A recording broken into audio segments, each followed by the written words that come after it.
मित्रांनो, तुम्ही कधी विचार केलाय का की आपण पहिलीपासून ते ग्रॅज्युएशन पर्यंत आपल्याला इंग्रजी हा विषय शिकवला जातो. आपण इंग्रजी विषयामध्ये जास्तीत जास्त गुण मिळवतो. आपण निबंध लिहितो, आपण ग्रामरचे रूल्स पाठ करतो, आपण शब्द पाठांतर करतो. आणि तरी सुद्धा जर एखाद्याने आपल्याला प्रश्न विचारला, please give me your introduction in English, तर आपण अडखळतो. आपल्याला समजतच नाही की नेमकं समोरचा व्यक्ती बोलायला काय, आणि जरी आपल्याला समजलं की तो बोलायला काय, पण आपल्याला बोलता येत नाही. म्हणजे आपण अडखळतो, आपल्या तोंडातनं शब्दच फुटत नाही मित्रांनो. तर मित्रांनो, 10 ते 12 वर्ष आपण इंग्रजी हा विषय शिकलो, आणि तरी सुद्धा जर आज आपण इंग्रजी बोलण्यास आपण अडखळत असू, आपल्या तोंडातनं शब्द फुटत नसतील, तर याचं कारण काय मित्रांनो? तर कुठे ना कुठेतरी चूक होत आहे मित्रांनो. त्यामुळे आज आपण इतकी वर्ष यामध्ये विषयामध्ये आपण घालून सुद्धा आपण इंग्रजी बोलत नाहीये. तर याचं कारण काय मित्रांनो? तर हे कारण आपण या व्हिडिओमध्ये जाणून घेण्याचा प्रयत्न करणार आहोत. तर पहिलं कारण म्हणजे मित्रांनो, इंग्रजी या विषयाला आपण भाषा समजत नाही, तर आपण त्याला एक विषय म्हणून समजतो, आणि त्यामुळे आपण कधीच इंग्रजी बोलायला शिकत नाही. शाळेमध्ये काय होतं मित्रांनो, इंग्रजी हा एक आपल्याला विषय म्हणून शिकवला जातो, सब्जेक्ट म्हणून शिकवला जातो. आणि सब्जेक्टचा उद्देश काय आहे की जास्तीत जास्त गुण मिळवणे. पण भाषेचा उद्देश काय आहे की लोकांशी संवाद साधणे.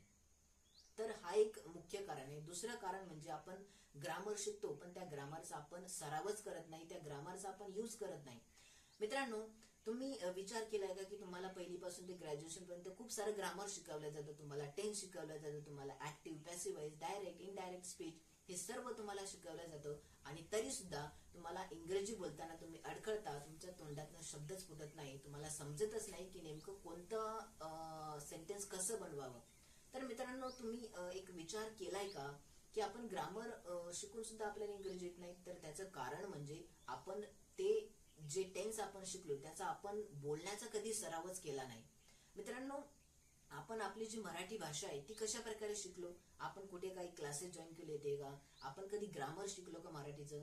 नाही. तर आपण ती भाषा सरावाने शिकलो. आपल्याला एक एन्व्हायरमेंट भेटलं, आणि त्या एन्व्हायरमेंट मध्ये आपण ती भाषा बोलण्याचा प्रयत्न केला, आणि त्यामुळे आज आपण एक उत्तम प्रकारे मराठी बोलू शकतो. तर इंग्रजीचं सुद्धा तसंच आहे मित्रांनो. जर तुम्ही ग्रामर पाठ केलं, पण तुम्ही जर त्याचा सराव केला नाही, तर तुम्ही इंग्रजी बोलू शकणार नाही.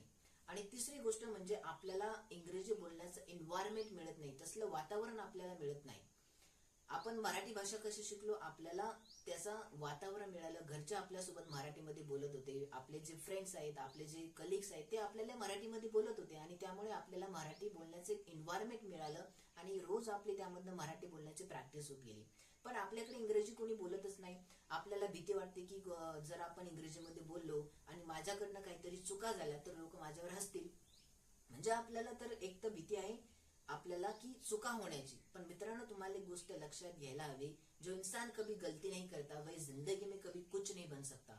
तुमच्याकडनं चुका होणारच मित्रांनो. तुम्ही कुठलंही क्षेत्र निवडा, त्यामध्ये तुमच्याकडनं सुरुवातीला चुका होणारच.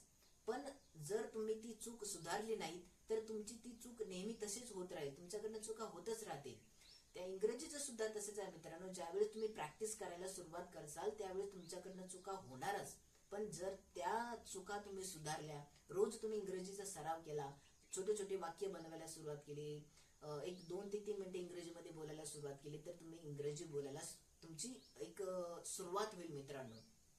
तर हे खरं कारण आहे मित्रांनो. आपल्याला प्रॉपर एन्व्हायरमेंट मिळत नाही, आपल्याला इंग्रजी बोलण्याची भीती वाटते. आपण ग्रामर शिकतो, पण आपण त्याचा एक प्रॉपरपणे आपण त्याचा यूज करत नाही.